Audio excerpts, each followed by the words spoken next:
All right, everyone. The holidays are upon us, and by the time you hear this, we will be in a new year. And so you know what that means. That means it's time for us to explore the best of machine learning in our annual AI Rewind 2021 series. Today, I have the pleasure of being joined by Georgia Gkioxari. Georgia is a research scientist at Meta AI, and we're here to talk about all things computer vision. Georgia first joined us on the show last year for episode 408, where we talked about her work with PyTorch 3D. Georgia, it is so wonderful to see you again, and welcome back to the TWiML AI podcast. Thank you. Thank you for having me again. It's an exciting episode, and I'm glad to be back for it. So, as Sam said, I am a research scientist at Facebook AI Research, and I work on a lot of things in computer vision, but with a focus and a passion for recognition. And I feel that we're going to cover a lot of that today and see exciting work has happened in the last year and what is ahead of us. Awesome, awesome. Well, this year has been a big year for the company that you work at. Uh, it's not Facebook anymore; it's Meta. So Correct. there's that. And it's been a big year for computer vision as well. And looking forward to digging into that. I figured we would start by just talking a little bit about um, kind of broad brushstrokes. What's your feel for how we did in 2021 with computer vision? What were the main accomplishments and sentiments in the field? Yeah, I mean, and this is a fantastic question, first of all, and of course, subjective. So I'm gonna try to sort of give my input and likely and discuss exactly why I'm mentioning these works. But as you said, Sam, it's been, I think, a very good year with exciting new work that has actually been very impactful and that has shifted the field in many directions. And so I'm going to mention maybe three highlights that I have noticed being extremely important in the last year. And first, I'm gonna start perhaps with graphics, which is not exactly within computer vision, but very nicely tied to it, and the explosion of NeRFs. So NeRF, which stands for neural radiance fields. Have had a tremendous impact in computer vision, 3D, and graphics. It's a wonderful work, simple, that has unlocked something that graphics people have actually been working for quite a while. And the innovation there has been a lot with introducing implicit functions and volumetric rendering. And the Mm. goal is to reconstruct photorealistically a scene from a few images. Well, a few is actually a little under estimated. It's actually 100 or 200 images, so it's still a Okay. lot of images. But the effect is that you can photorealistically synthesize the scene from any viewpoint given these 200 images. I just wanted to jump in and make sure I'm understanding the idea is that you've got some 3D scene and you're not building it up from kind of a CAD system or a graphics tool or something like that. Rather, you collect just pictures of the scene from various angles, and through the NeRF process, you're able to create a 3D model of the scene. So correct. So you basically take so let's say you have a scene. Let's say your room right there, and Hmm. so what you will do is that you will go around and collect many images. It actually works well when it's 360 views. So let's say you have a little scene at a center of the room, and you just take pictures around it. Okay. Um, and of course, this is going to be your own pictures, so they're going to be from discrete set of viewpoints. So what NeRF will do is that it will take these images, it will try to extract the camera poses. This is going to happen offline, so with systems like Colmap, which have now been very well established, and having posed images of that scene, it will try to reconstruct a 3D representation. Now, that 3D representation is not explicit, so you can't really it's not a mesh or a voxel. It's an implicit representation, And all it does is that it allows you to shoot rays and then project those rays back from a novel viewpoint. So now you are building the system that can not only understand the scene from the discrete viewpoints that you collected with your photo, with your camera, but it will allow you to reconstruct the scene from novel viewpoints outside of these of the existing ones. And it does that by maintaining, the photorealism and the detail of the scene that you're capturing. And so you that the N in NeRF is for neural. Is it a deep learning based technique? Yeah, so the authors there use a sequence of linear, actually perceptrons. So it's an MLP. Okay. So you have a little neural network that maps a 3D point XYZ and a direction to color, RGB, and density. The density is the occupancy, basically, whether that point is occupied by the scene or not, or it's empty Hmm. space. That this is all that it's doing, and with this information, you're able to um, collect that on array. So array is a collection of 3D points, um, and render that from a novel viewpoint. Got it. And so, how is this a technique that originated this past year in 2021, or is it a technique that kind of found its voice from prior years? Yeah, I mean, I think that the work came out in 2020. Okay.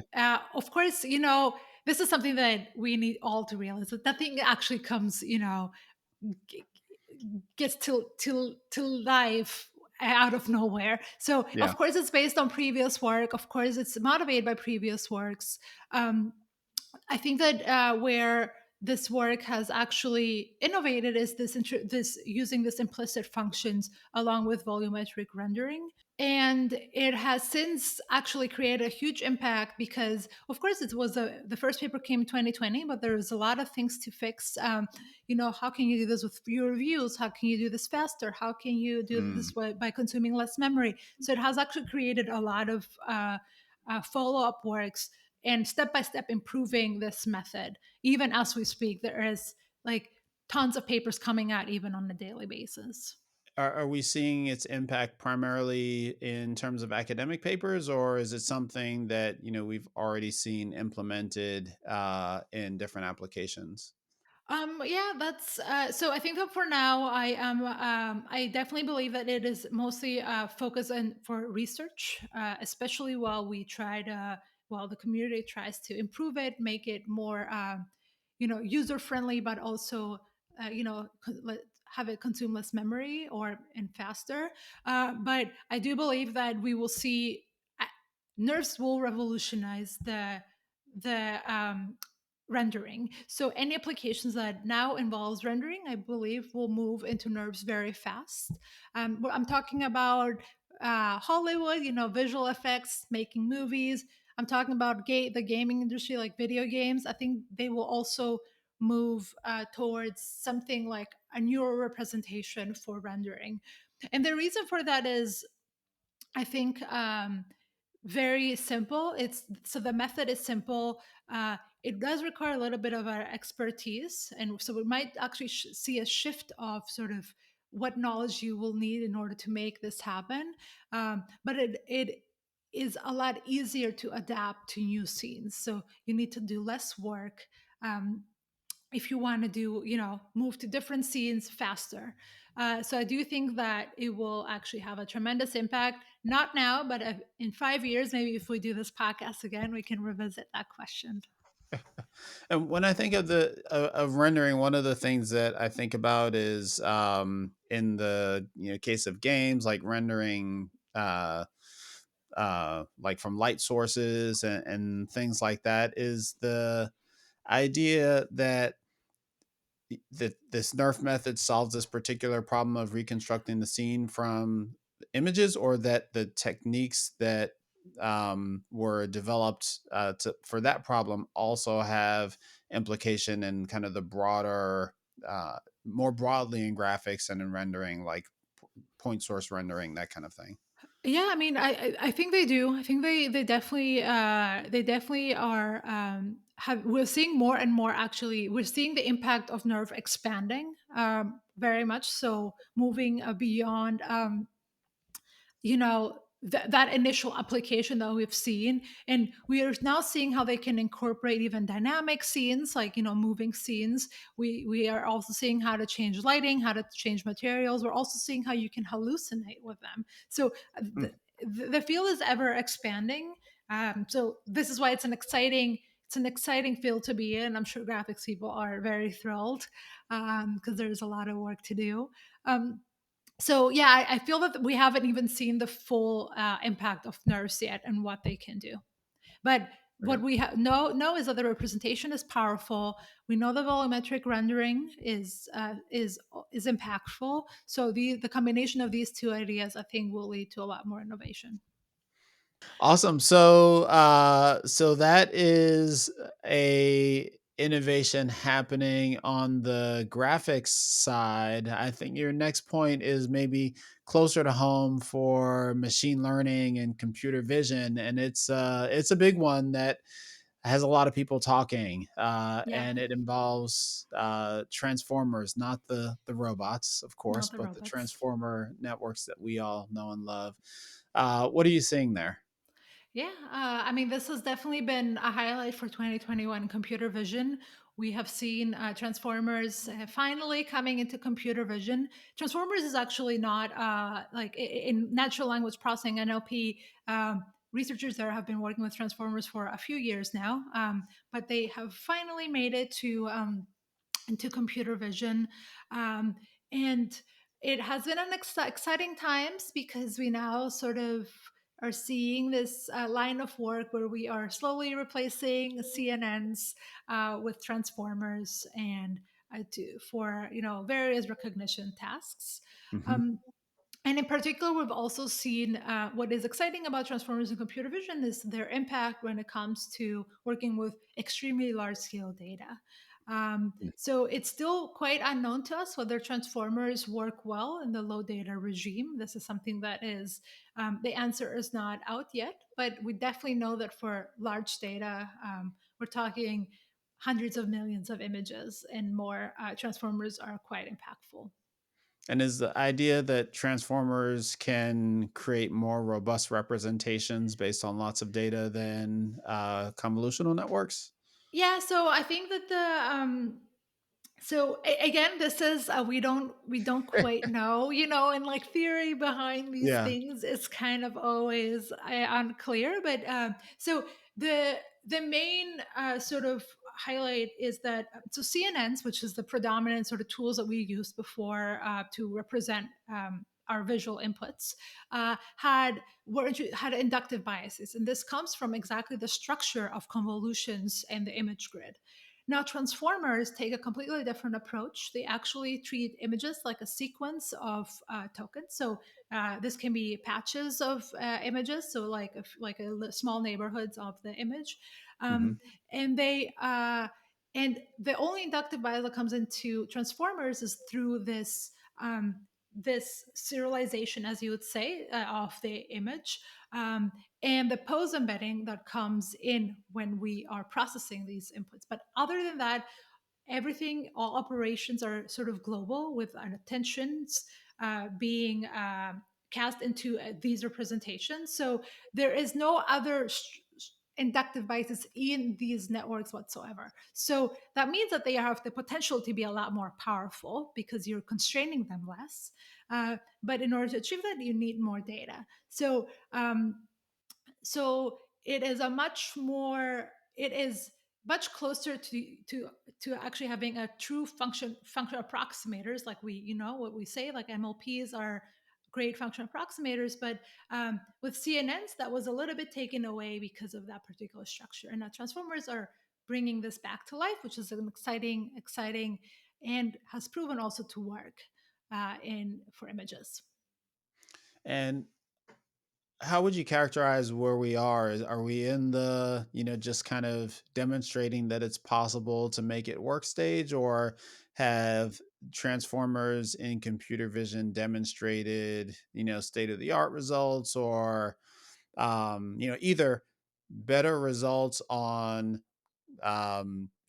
known tasks or tasks that we were doing pretty well on, or, allowing us to perform tasks that we weren't able to perform well with CNNs. Mhm. I love that question, and I hope that my answer is not gonna anger people, but, you know, I it's a great question, and I hope and I wish we asked it actually more often. Mm, So, you know, before I answer that, I'm just gonna go a little bit to the NLP world and say why I think transformers have had a tremendous success. mhm, I think it's partly due to two reasons. First is that, you know, in NLP, you can actually get a lot of data, and that's what works like Bird have shown, where kind of crawl the web and you get all sources of text data. mhm. And there's a lot of that out there. Yeah. And now you show how, and it can be anything, any text whatsoever, whatever content, and you feed that to the beast called transformers, and it builds a representation. So that's fantastic and a first great milestone. And the second one is that they have all these fantastic tasks, diverse tasks like question answering, text generation, or text fill. Like their tasks are endless, and they are very different from each other. And they have shown that even in those very diverse tests, having a global representation coming from, you know, learning through self-supervised learning with a lot of data is helps all these tasks significantly. Now in vision, in computer vision, things are not quite like The that. folks First that of all, follow computer vision probably have a sense for where this is going. correct. So, we are kind of in a weird, awkward phase where we kind of want us to sort of replicate that line of work from NLP. We're very much inspired and looking up to them. But we don't have exactly, first of all, we don't have a big data set. Our biggest data set is something like ImageNet. And I'm talking about public data set here. Mhm, Something like ImageNet, which is 1 million images. And Imogen has been a fantastic data set. It served the community for 10 years. But the problem with ImageNet is that, first of all, it's been around for not quite a while. It's a frozen data set, so nothing changes. So as we develop new ideas on a data set that is constant and kind of frozen in time, we tend to sometimes our ideas overfitting on that data set. And mhm. these a lot of the gains that we see in images don't actually transfer, and that makes sense. We've been dealing with this data set for a while now. um, I would actually say that maybe we've trained more models on pixels on ImageNet, but I'm not going to get there. And then the other question, of course, is what are our downstream tasks that we're showing that performance in? And this is another sort of sore point for us computer vision people, where we're also seeing a little bit of a kind of sad state where we have our object detection and maybe our segmentation, but they're all essentially classification tasks. We don't have the richness in output, and in tasks that NLP has. All of our, like, our pre-training is classification, our downstream tasks are classification, so it's really hard to tell if we're actually making progress or not. So this is something Mhm. I think that it is for the community to think about. I guess a couple of reactions to that. One is maybe the second one informs the first, but there's classification, but then is the idea that all of the complex problems that we think of, like bounding boxes and all these other things, they kind of just boil down to classification. So at the end of the day, it's all classification, even if it looks more complex. Correct. So there isn't that's absolutely true. And I mean, our most complex task, I would say, maybe is object detection, because it involves sort of maybe predicting intermediate boxes. And then on top of that, you want to classify the object type or maybe predict other 2D properties, like by classifying the pixels within those boxes. Mhm. But even that is cast as a classification. And what about things like VQA, visual question answering? Is that more? Do you think of that more of an NLP task than a vision task, or? The only thing I have to say there is that, and this was also a point made by, Clip, a great paper that came out last year, is that even there, the data sets are very small, and we really can't tell how effective these methods are because we really don't have a good sense of these tasks. Um, and I mentioned Clip, which is a prime example that showed that all the gains for transformers came when they downloaded that huge data set of theirs. Like, I think it was 250 million image text pairs. We don't exactly know the source where the data set is from, but we know it's from the web. And this is how, and they were only able to show that amazing property of capturing jointly images and text when training on such a huge data set. Um, so this is sort of the what we aspire to get to, having training on such large images. And of course, that comes with a lot of other questions about, are we doing our due diligence and making sure that this is a good, you know, data set in terms of ethics, in terms of like content, like are we making sure that it's an unbiased data set and so forth, which brings, of course, new challenges. But I feel that we need to move to that scale, or otherwise we're going to kind of be stuck in our little ImageNet sort of standard regime, which is not a good state to be in. Yeah, yeah. I think the data set side of that was my second question, and that was we hear about and see new image data. On the one hand, we hear about and see new image data sets, all the time. They tend to be specialized and fairly small. On the other side, just like NLP had access to the web, vision has access to the web. There are tons of vision, or there are tons of images on the web. Do you think that in order to get beyond kind of ImageNet and classification, we need to define like unsupervised problems or semi-supervised problems beyond just kind of simple label, supervised learning types of problems? Is that the big, one of the big barriers? Yeah, I think that's definitely one big barrier. The problem with vision, and actually with all data sets, is that collecting a large scale data set by crawling the web and just releasing it is almost impossible. And maybe for a good reason, as in, you have to make sure that you have consent from the creators of the images to actually release them. Um, you also want to make sure that we are now entering the stage with in AI where it's no longer opportunistic. We need to be very cognizant of the data set we're using, the models we're putting out there, how they can have, like, maybe they can have potential harm. And so these are all aspects of our work, and we're responsible for it. It's not like someone else is responsible. So there is actually releasing and collecting and releasing a large data set is a huge responsibility that comes in a lot of work, and that might be a roadblock to seeing larger data sets coming out. I don't have a solution to that problem, but I feel that, if there is motivation to go there, I think we'll make that happen. And I think that we also need, and this is maybe my own personal opinion, we need to rethink the problem that we're solving, these pretext tasks that are commonly referred to as sort of the task that you try to solve either in self-supervised learning. For example, in BERT, it was filling in the, like, masking words and filling them in. We've seen recently work from actually, my lab and Kaiming and colleagues, where they do the same thing, but they mask out patches of the image and they try to fill them in. These are all this is a great task, but it is still sort of, constrained to be on just in predicting pixels. We need to enrich in our these pretext tasks if we want to maybe solve for richer tasks, downstream tasks, moving beyond classification. I don't think that having a simple pretext task will solve complicated tasks down the line, like, maybe 3D reasoning or 3D understanding, which is a field that I've been working on. I do think that there's limitation in transferring that, so we need to account for that.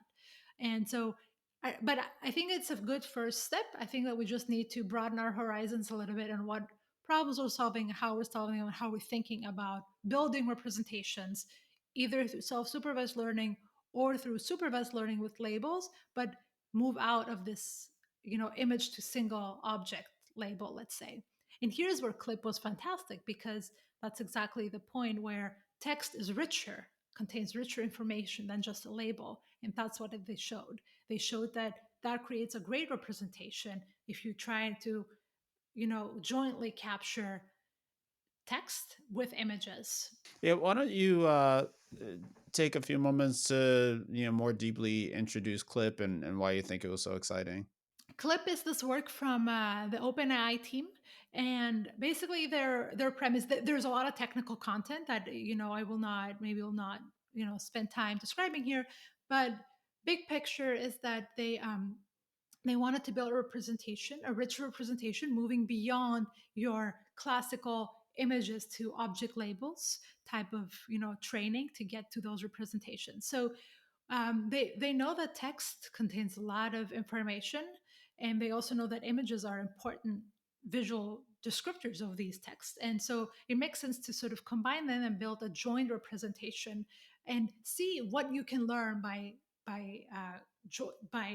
reasoning about these two different modalities together. That was the first innovation, just thinking along those lines of pairing images with richer descriptors, not than just single words. And then the second innovation is that they did this by optimizing with a by contrastive learning instead of prediction. One way to do this is to build a representation where you take in an image as input and maybe predict the sentence as output. And we know that has been how things have been done predominantly in the field, but there is difficulty there because the task is actually difficult in predicting, and in order for you to predict the right sentences, you need a big capacity model.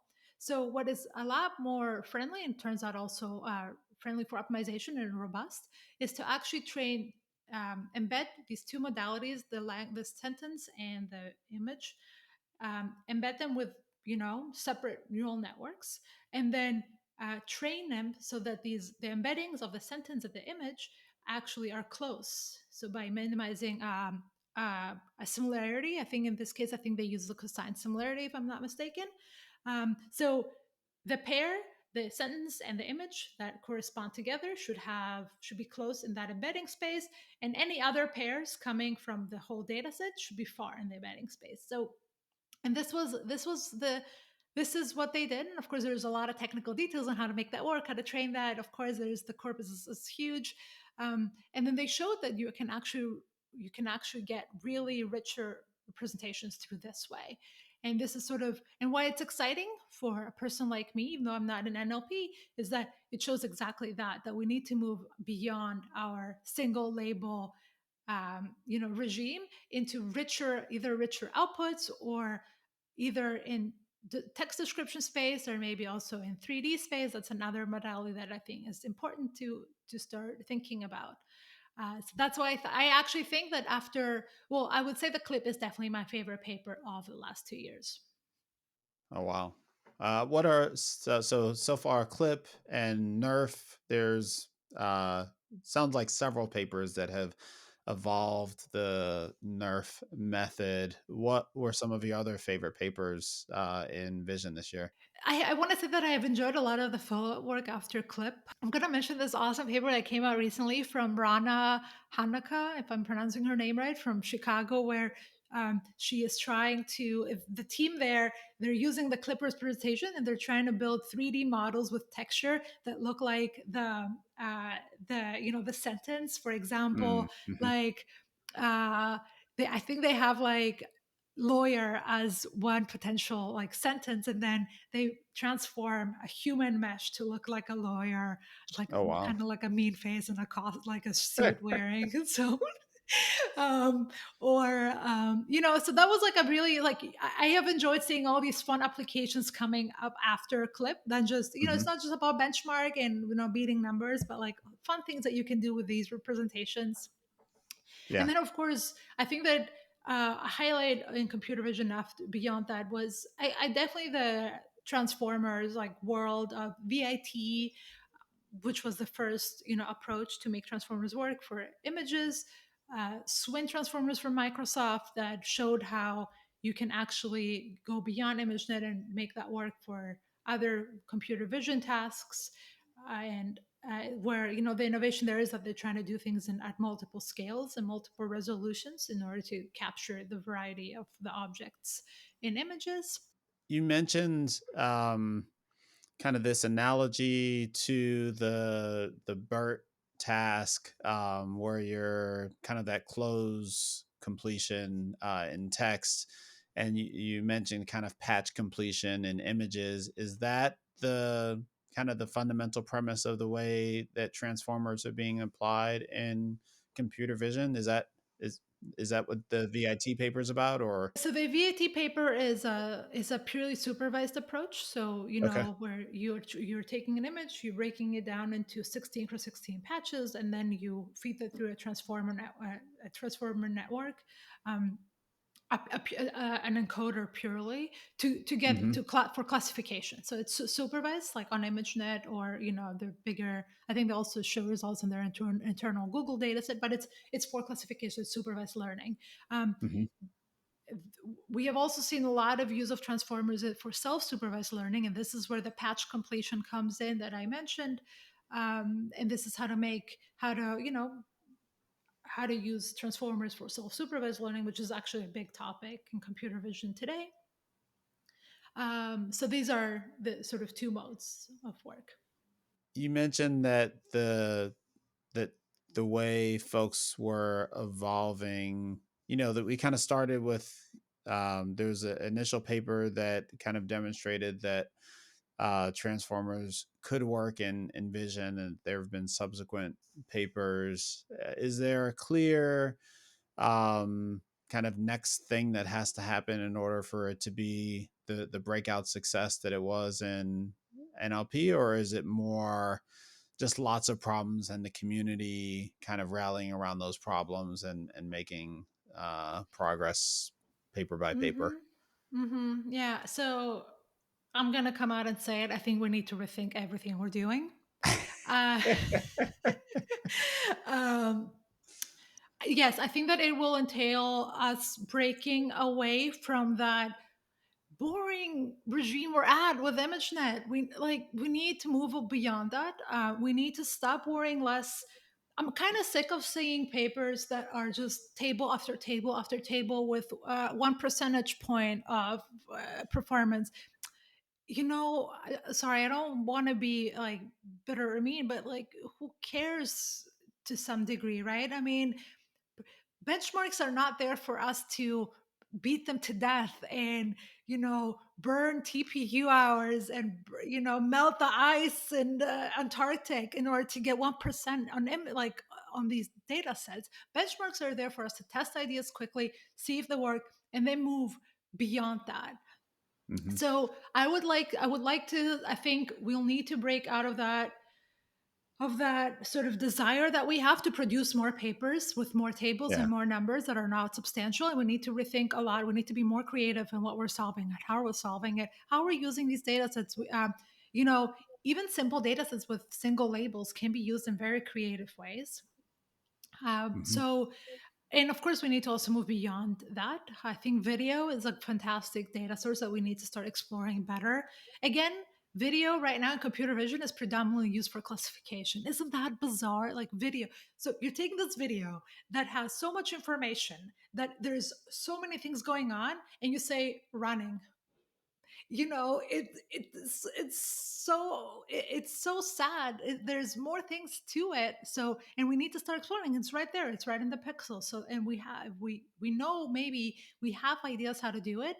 It might take a little longer to get there and not meet the next CVPR deadline, but I do think that we need to rethink, reevaluate, and maybe get more creative in how we're working with these data sets. Did Yeah, that not cover to your question?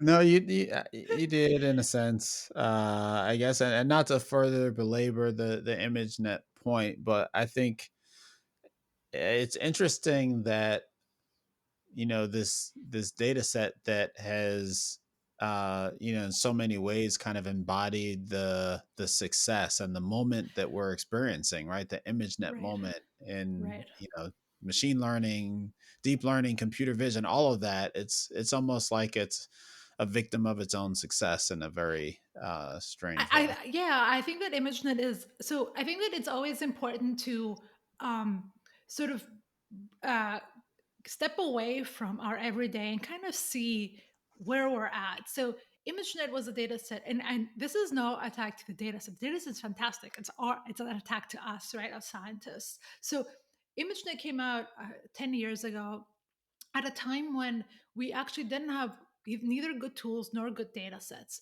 And it also came out at the time when we had this explosion of in the industry, like the Google and the Facebooks, that were seeing a huge amount of user data being uploaded, and they had immediate needs to address specific problems. Like they wanted to see to make sure that they don't have the images don't contain violence, pornography, child pornography, all these things that you need to understand in contents immediately. And of course, also business purposes down the line, how to cater to users better by understanding their content and what, they post and stuff like that. So ImageNet served a fantastic purpose at the time because we actually needed to build our content understanding, research to get to that point. And ImageNet was a fantastic fit. And it found itself even in like the progress there found itself a spot in industry, and it's being used. And now industry has built its own internal data sets to make that happen because based on the nature of their user data. So but in research we're still kind of stuck with sort of that paradigm. But now we're 10 years later. Now the needs for what we need to get to, we're moving past content understanding. Like my company just announced they want to build Metaverse. Metaverse is this extremely complicated task, extremely like hard milestone to get to. Um, Definitely, you're not going to accomplish it by classification, let me tell you. So these are new needs, right? And it sets a different environment in what we need to be working in and working on. And I'm not saying that we should be working on, making metaverse happen, but it sort of dictates what are the interesting problems. AR, VR, that's another great topic that we hadn't really been discussing 10 years ago, but now we are there because we live in a completely different time. Is it clear to you what types of problems and approaches we need in computer vision and machine learning broadly to enable a metaverse like vision? I think many things. I think, and what is exciting about metaverse or the metaverse, types of projects is that it's definitely going to be a combination of software and hardware. So, which is sort of a new that builds a new potential collaboration in these completely new different domains of science. Uh, I don't. I mean, I feel that we could be discussing this for hours and hours, but it's definitely will involve us moving into the 3D space, us being able to understand in 3D space, us being able to generate content in 3D. So it will. I think we're going to be moving towards definitely towards 3D, definitely towards dynamic, sort of capturing just objects and scenes while they're moving and changing in time. And I think that it will also involve a different modalities. So we need. It's not only going to be a matter of RGB streams. Sound will come into play. I think that depth, maybe from depth sensors will come into play. This is a different modality. So I think it's going to be sort of a combination of having to put in together a lot of work from different domains. That last point you raised is something that I also wanted to bring up, and that is, and maybe Clip is an example of this, but one thing that I've heard a lot about this year is interest in multimodal types of problems, whether it's text and images, text and video, audio and images. Are you seeing that as well? And are there any interesting things that are on your radar there? Yeah, and I want to say, I mean, this is completely true, and it makes sense, right? I mean, these are all modalities that come from or are derived from the same sort of underlying world. The text and the Hmm. audio, everything describes that world that we are so desperate to understand. And here, I would say that the reason why we've seen like a lot of work coming out is again thanks to transformers. I think this is another benefit of transformers, not just the gain in performance that we can debate, or it might not be as substantial, but it's definitely the fact that it has unified how we are building models to consume these different modalities. Before, audio had its completely different line of work, completely different Hmm. architectures, and video also had its completely different architectures, images in completely different architecture, text completely different. And it was even hard to read papers from, like, I was having a hard time actually reading papers from NLP because I couldn't really understand the underlying, structures of the network and all that stuff. And now I have no problem reading papers from NLP or from Hmm. any sort of speech and audio processing papers. So transformers are great because they have just unified all this, and as a result, it's really easy to also do joint research now with these modalities. It's Hmm. it's much easier to actually build without having the necessary skill set or expertise or anything to do research in that domain. These two advances, I think, will lead to a lot more work there, hopefully. And I think it makes sense, and I think this is a direction that we should definitely keep pursuing.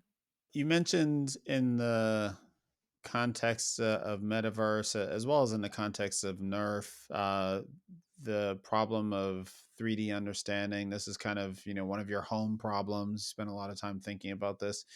Can you talk a little bit about where we are relative to that problem, and what that community is thinking about? As I said before, I think 3D is going to be the center of emphasis in the coming years, from different perspectives for sure. I think nerves and graphics see 3D from a different perspective, and but it will also come into play when it comes to large scale learning. I think that we are still not pursuing that as much as we should, because it's hard. It's a harder task. You're dealing with, the modality is different. 3D data are more complicated than 2D images. So and there is definitely a large data set missing in that field right now, like a data set where you could say, oh, this is a data set where I could do some sort of large scale 3D learning. I do think that this is changing, and one reason why this is changing, in my view, and why I'm excited, is hardware. Like, I don't, this is not product placement, but like, this is, iPhone 13, and it actually has, I don't know if you guys see, but like the camera sensors in the back are tremendous, and part of the sensors is a lidar camera which captures depth. So that means that now you are walking around your pocket holding this sensor that you would never imagine that you would actually be carrying. Some of you might not even know that this is what you actually have in your pocket, and all of a Hmm. sudden we can now capture RGBD data in the wild. So I do have a reason to believe that, maybe in 2-3 years from now, we might no longer be talking about RGB data sets, but we might be talking about RGBD data sets. So, Hmm. and this is all thanks to hardware. So I do think that this is going to open up a huge sort of new, exciting direction for us. This is maybe a basic question, but is there an image format that includes RGBD? Like, does the iPhone 13 in whatever spit out RGBD images, or are they two Great, separate streams? great question, because I was looking into this the other day. So right now, it's very obscure how the various companies are handling depth and whether they're releasing them. And so this is actually a twofold question. Is first, Hmm. I mean, we know the camera captures it, Right. and we know it's just another channel, right, for you to store. The Hmm. question is how whether we can host that. So can you have like users upload that, let's say, somewhere and store this data and in what format. So these are not, so this is kind of still obscure. There's definitely a lot of apps that allow you to extract that information, which is also why I've been playing around with them a lot. I'm Mm-hmm. not going to name them, like, but if you look around a little bit, you'll find them in App Store. So, and they extract that information, they actually store it. I am extremely confident that perhaps Apple or other companies will soon sort of do that by default. And the Yeah. reason for that is actually very simple. It's not just, oh, to satisfy Georgia because she needs an LGBT data set. Actually, depth is very important to create a lot of effects with your images, which a lot of us care about, like the Instagrams and whatever, to get Mm-hmm. the likes. But like it does, depth does allow It's you like to create dynamic focus, things like that.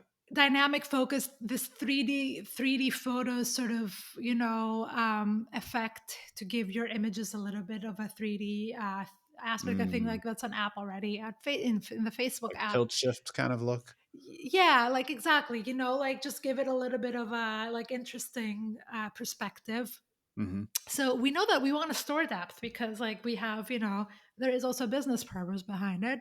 Yeah. So I do think that we're going to see it being sort of become more commercially available. Yeah, we've talked about needing new types of problems in computer vision broadly. Like, does 3D create new types of problems? Like all the old, problem formulations kind of transfer, like 3D object classification, 3D detection.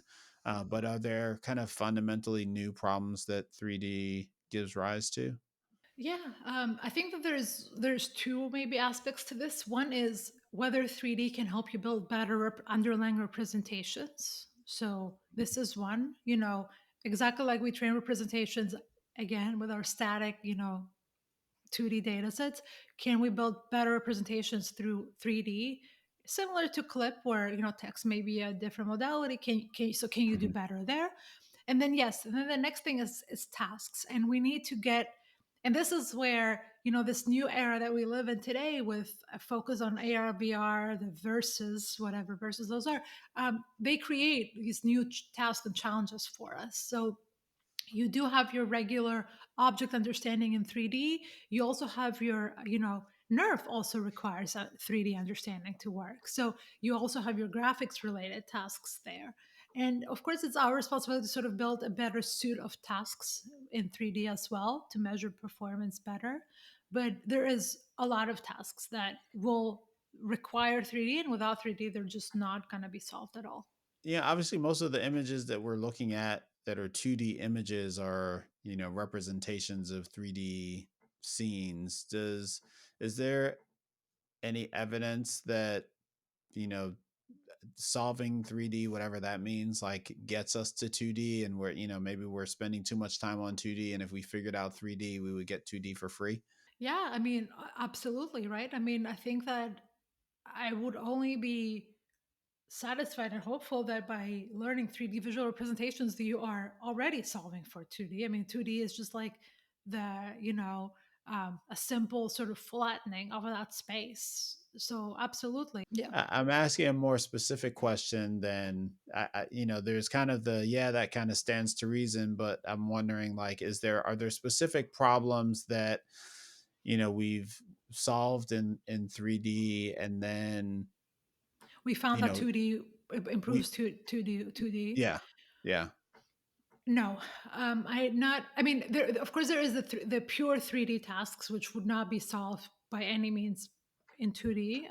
But Hmm. I feel that in this more sort of image content understanding setting, that we haven't seen this so far, and the reason is Hmm. that we don't have data sets to see this. Mm. And I think video is a fantastic, actually, first data set to like data format to attack going there. Hmm. But video comes with so many other challenges that we just haven't seen enough research. And I think that we should overcome this. So we've talked quite a lot about the research side of things. Have you seen anything interesting happening in either the commercial side of things or in terms of tools and open source projects, meaning, less papers and more kind of concrete realizations of some of the things that we've talked about. So I do think that it's an exciting time I feel for startups and product driven work, because we there's a lot of stuff that's already working. I always go back and forth about like the self-driving car industry. I have an idea that they're actually doing a lot of progress, Yeah. which of course we don't know because they don't really publish any of the stuff, which makes sense. But I have a feeling that like they're actually sort of that is moving, even though people were less hopeful or something. But judging Hmm. from the amount of startups and the amount of great people that I see join them, I Yeah. am only to believe that there's stuff happening there that is quite important. I don't know if you have the same sense. Yeah, I feel similarly in the sense that there are definitely, waves of enthusiasm about the space, and it kind of ebbs and flows. One of the comments that you made earlier kind of created this model for me of, early progress in computer vision was driven by content moderation and kind of, maybe you call it internet 1.0 or whatever 2.0. The next phase, I think uh, a lot of focus on computer vision is, there's been a lot of this work on autonomous vehicles that flows into the computer vision community. And so maybe the next big problem is metaverse. Maybe those are like the three big problems that have driven computer vision. That's not like a data based assessment, but Correct. I absolutely agree with that. Yeah.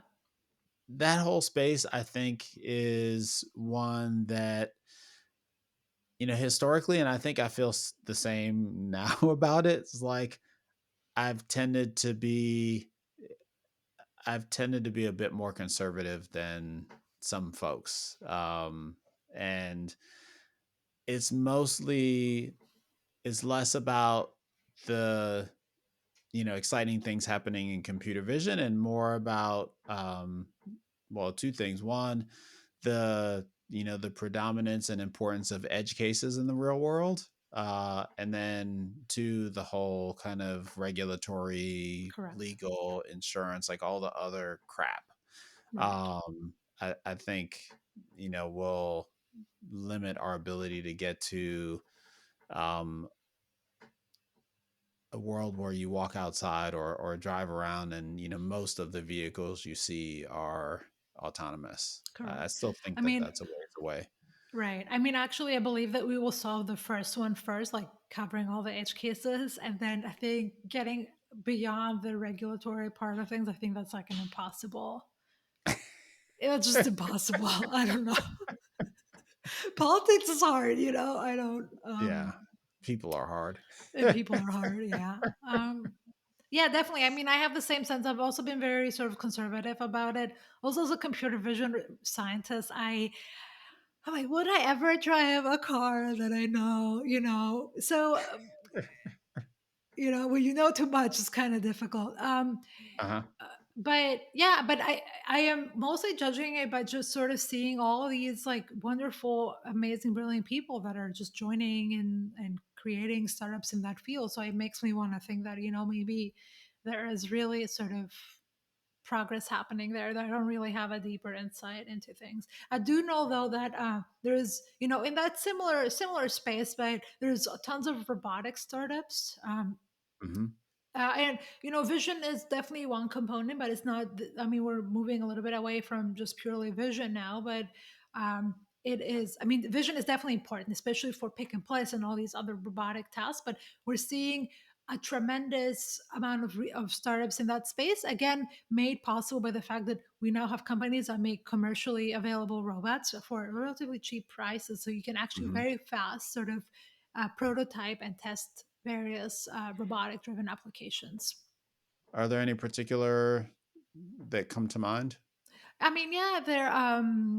There is definitely the startup by Peter Beal that comes to mind, which is actually very big. I'm blanking on the name, unfortunately. Covariant. Yeah, covariant, definitely. And I think they also have like a vision component to things. Hmm. And then there is a lot of other. There is one that I recently found that I was very excited about, which was a drone. It's a startup for drones for that they release it underwater to to capture coral in the Like map reefs. the ocean or something. Oh, Yeah, okay. map the ocean, but Cool. also understand sort of the progression of how, like, the damage that's being done, and map that and alert people so that, like, just proactive, trying to make that. And I found that wonderful, Mm-hmm. like a wonderful use case of sort of that technology. And yeah, I think that these are sort of some of these startups that Hugging Face, I think, is a very up and coming one as well. Relying on open source libraries, making projects available fast for people to get to work on. So it has definitely the open source component to it. Mm-hmm. And they also have like a scientific component where they're trying to bring people together. Mm-hmm. I want to give a shout out also to Timnit with her new sort of research organization that she announced a few weeks ago, Absolutely. um, and that's we need that sort of those diverse types of research organizations as well, not just within industry or academia, but also sort of more independent. And so I'm very excited for her and for that initiative. Yeah, that's maybe a segue to talking about ethics and responsible AI and the intersection with computer vision. You've alluded to the importance of that several times in our discussion already. I'm curious if you would expand on your thoughts there and where you see the big challenges and opportunities. Yeah, I think this is such a hard question because I feel that it requires exactly like all this expertise that we've been building in software and how to make models work. We need exactly that same amount of energy and effort and emphasis to be put in ethics as well. Uh, it shouldn't be a side project or something done by two people in like a 1,000 people org. No, it should actually be a substantial effort. Try to understand, because I we have a lot of work to do in even understanding the issues, and let alone being proactive about knowing. And especially now in this era of huge data sets and crawling the web, we need to be extra careful in what we put out, and I feel that's our responsibility. So, and we I think that Timnet has been an like impactful in this field, where she is educate basically she's educating us how to do this. I think that's her contribution, and it's a fantastic one. But we need more. We need more. Would love to spend a few minutes having you look into your crystal ball and share what you see for computer vision. We've kind of sprinkled a little bit of this throughout the conversation, but looking forward, where do you think the most exciting opportunities lie? Yeah, I mean, if I was, coming out of, school, or I wanted to see, what should I be working on right now? I would say that right now, computer vision is definitely, its route is defined by the applications that we are more excited about creating and the new experiences we want to create for people. So AR, VR, 3D, I think, the metaverse related topics are definitely a huge um, a huge direction there. I would also look into, I think another major field is hardware and computer vision. So how can we make computer vision fast and where things can train faster, more energy efficient, especially as we're moving to these transformer models that are huge and with a lot of parameters that require a lot of energy. So I think this tandem of hardware and computer vision, or deep learning research, I think that's a very exciting one. And Yeah, I think that these are definitely two directions I would passionately pursue and very interested in. With the second one definitely being, you know, not just something that will happen in the next 2 3 years, but definitely very important, especially when we talk about climate change and all these issues that we're faced with today. And do you are there particular is there particular research or company or hardware type that you are following that you find interesting? It sounds like the you don't see the GPU as the final word in acceleration for computer vision. No, I think that Nvidia is definitely on top of it, and I feel that they will sort of make, that technology will definitely improve. Google is has their own TPUs, like their own processing units. I do think that we might see a revolution with maybe supercomputers, maybe different types of computing. Who knows? I'm not. I This is hard to tell. Hard to predict. Hmm. Hmm. Yeah. Are there areas that you think we'll see like the big paper drop in? You know, I guess yeah. Is there something that like feels really, really close that you think can we'll see a big drop in the next year or so? Yeah. I think that immediately thinking ahead, I think the biggest paper drop for me will happen if someone actually replicates that birth moment in CV. Um, just going on to, a big, as we discussed before, just a huge data set and showing just like not just a couple of points in improvement, but just a revolutionizing like line of improvements across many tasks. I think that's what's going to happen. I'm not like, we'll see if that's next year or 2 years or ever. Well, who knows? Yeah, but it's within feels within reach. Feels within reach. I'm not sure if it's going to be. I do really think that we're currently a little bit. It feels like being before the ImageNet moment in 2012, Mm, where that just completely changed the field. I feel that we are ready, and we definitely need that paradigm shift. Definitely. So I'm excited. I want it to happen. I hope it yeah. happens. Awesome. Awesome.